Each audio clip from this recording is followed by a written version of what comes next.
there, welcome back to the channel. I wanted to look today about whether United are actually bad defensively. Now, this little unbeaten run that we've been going on in the Premier League has probably shocked us all. And actually, we've ended up, because of the last two draws, we've ended up kind of a little bit underwhelmed. We could be looking at 4 wins out of 5. Instead, we're looking at 3. But we have gone on what is undoubtedly an improvement. Now, there's still criticism and there's still some underlying issues. So I wanted to drill into the data and actually look into what is going on with Manchester United's defence. If we want this run to continue, Amorim is going to need to look at the defence. Ask questions why we are conceding the goals that we are, if there's a trend that we can spot with the goals that we're conceding. And as you go deeper, there are clear answers. Now, United's defence has looked shaky at times, and it has cost us crucial points, which could have seen us rise as high as second in the league table, which is mental to think about. The new forwards have settled, in particular Mbeumo massively and Cunha, but this makes the defensive issues even more frustrating because we are throwing away leads, and even when we win the games, we are conceding goals that are relying on what is a now strong attack to mask the errors. If we look at both the Liverpool and the Brighton games, those games saw us concede goals that made eventual wins feel way less comfortable than they needed to be. And despite the wins, you got to ask the questions: what is making us so bad defensively, and how do we fix it?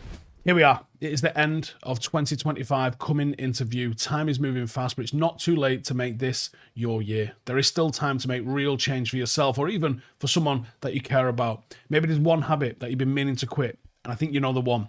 That's where Fume can come in. It isn't a vape, and it isn't another gimmick. It is a clean, natural tool built to help you take back control. No nicotine, no vapor, no batteries. It's just flavoured air that feels good, keeps your hands busy and your focus sharp. And there's loads of flavours. You've got cinnamon hearts, black licorice, spearmint. Fume makes quitting feel rewarding. A small win every single time you reach for it. There's over 700,000 people that have already made the switch and started their journey towards real progress. So if you want to finish 2025 stronger than how you started it, or give someone else the gift of a fresh start, now is your moment. Use the code Stephen Howson, that's STEPHENHOWSON, Stephen Howson at tryfume.com to get a free Fume topper with the journey pack. That's TRYFUM.com, or just scan the QR code that is on the screen. Big thanks again to Fume for sponsoring today's video and supporting real change, one healthy habit at a time. Don't wait for January. End the year on a win with Fume. Now, first of all, we have to actually answer the question of, are we bad defensively? Let's quantify the quality and quantity of shots that we're looking at in recent games. Now, if you look at the expected goals across our last five games, it reads as follows. Now, Sunderland created 0.7 XG, and we kept a clean sheet. Liverpool created 3.2 XG to our 1.3, and we actually conceded just the once. Brighton only created 1.1 XG. We conceded twice. Forest had 2.9 XG, scored 2, virtually bang on. Tottenham only created 0.9 XG, and we conceded 2. Now, in the grand scheme of things, that's 7.8 XG total from up to XG that we have conceded. Now, in those 5 games where we didn't actually defeat, we've outperformed our expected goals, especially against Brighton. With the forwards we've got, that's very typical of them. They are outliers. We have created less goals than we've actually scored. Our overall XG against, not bad. United are preventing chances at a pretty solid rate. We've had far from the number of an elite defence like Manchester City or Arsenal have, but we have massively improved, and we are no longer systematically gifting opponents very high quality chances. In those 5 games, we only conceded 7 goals from 7.8 XG. So it's about 10% fewer goals than we expected to do. Overall, that's a positive, and it's down to strong goalkeeping in a big way, and we'll get into that in just a second. But overall, it's quite positive. And rather than a rigid defence, it's more the nature in which we're conceding the goals, which I think needs looking at. Now, without the stats, it felt like we had swapped the goalkeeper and we'd improved. But factually, a lot has changed with the switch from Bayindir to Lamens. The numbers tell the table of what an intelligent and impactful signing that has been. Now, Bayindir started those first six Premier League games, and the team's total expected goals against across those matches was 9.2. The actual goals conceded was 11, so he was conceding 25% more goals than he should have been doing. In Lamens' first 5 Premier League games, we have yet to see him taste defeat. He's also replaced Bayindir in those games, and we've had a combined XG against of 7.8, while the actual goals against is 7, so a 10% less than you would expect. So that's a 35% shift in terms of the goals that we are shipping.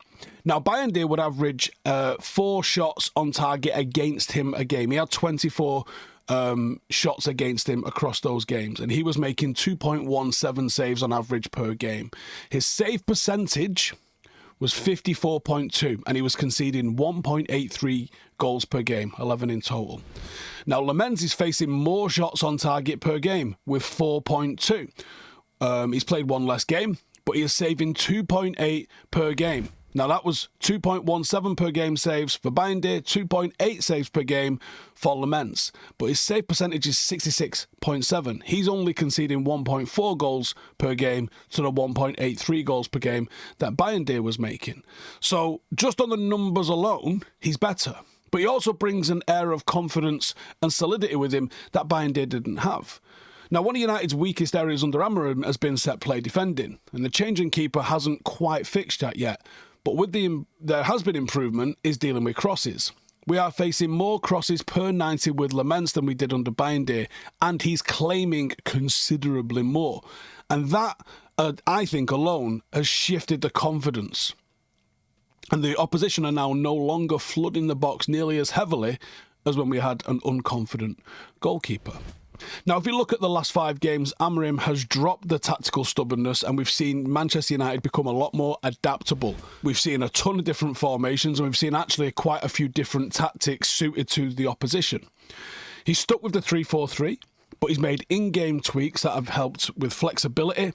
The build-up has become varied. I was going to say more direct, but it has been direct, but it's also looked to play out at different times as well. We have been varied and adaptable. I think that would be the best way to say it.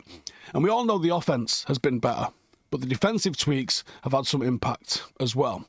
Instead of traditionally counter-pressing at every single opportunity, we've taken a little bit of a backseat, look to prioritise positional discipline rather than just all out try and win the ball no matter where it is.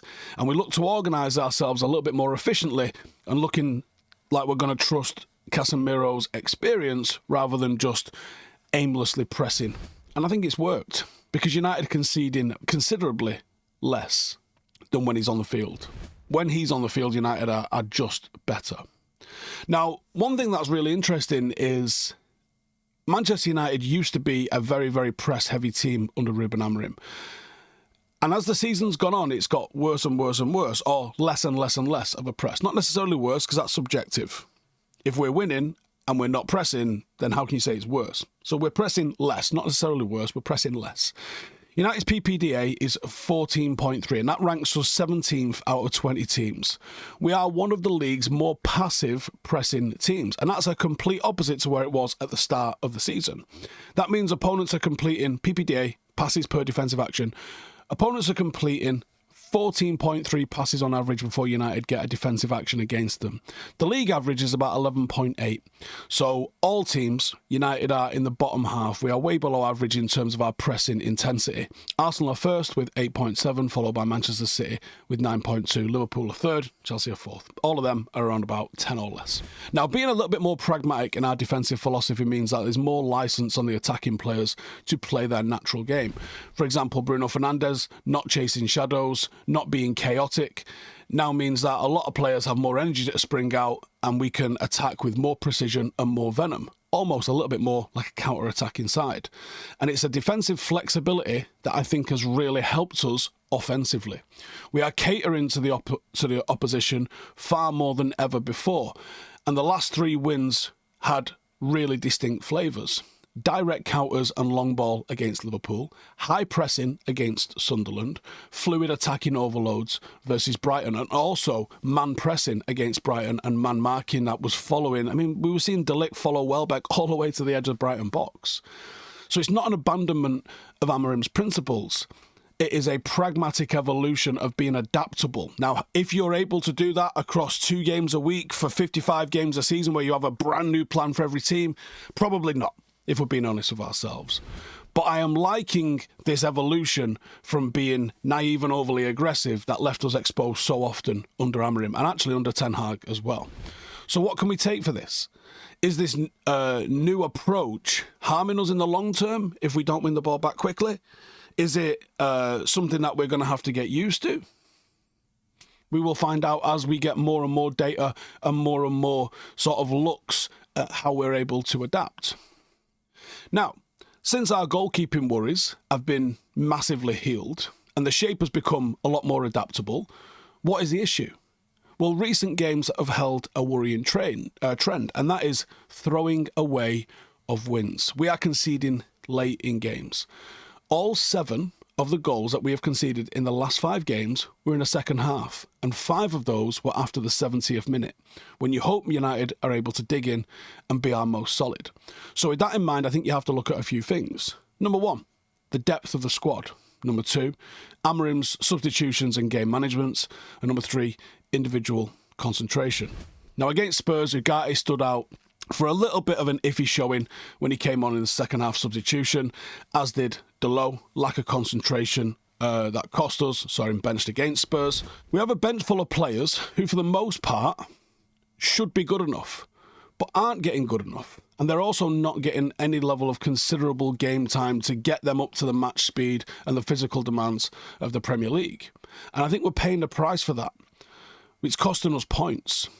And we saw it against Brighton, where we did manage to hold on to the league, but we threw away 2 goals, what should have been comfortably seeing the game out. And I also think that the manager should be able to make substitutions at home late in a game, 3-0 up. And this is where he's got to get those other players up to it. This isn't on the manager as much, if you get the result, as it is on the players not being able to do that.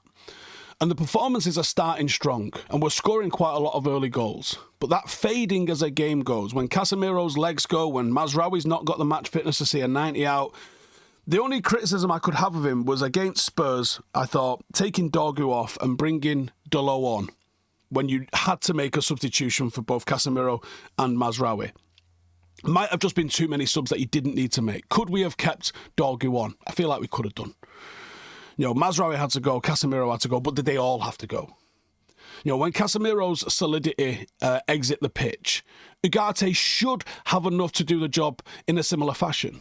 When Mazraoui goes, did we need to bring Ahmad back? Can Dalot come on and get a performance in that's close to Mazraoui's sort of game IQ? There should be enough in the squad to be able to trust them to come on and do that.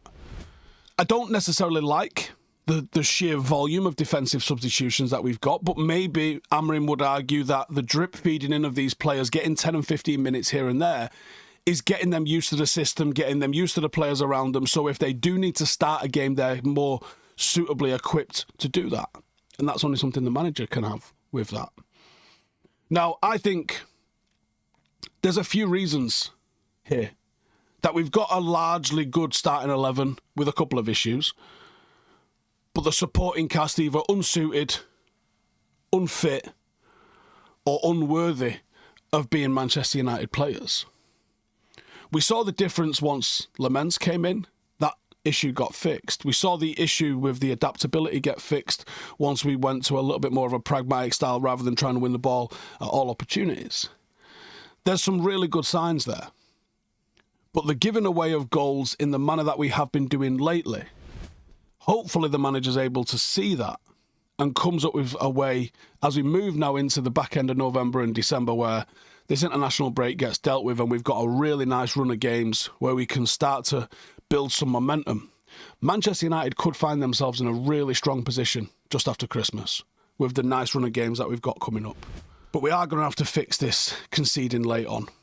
Because even though the forwards are doing well, I don't know how long Sesko's going to be out for. We clearly don't have a suitable replacement for Sesko in the squad at the moment.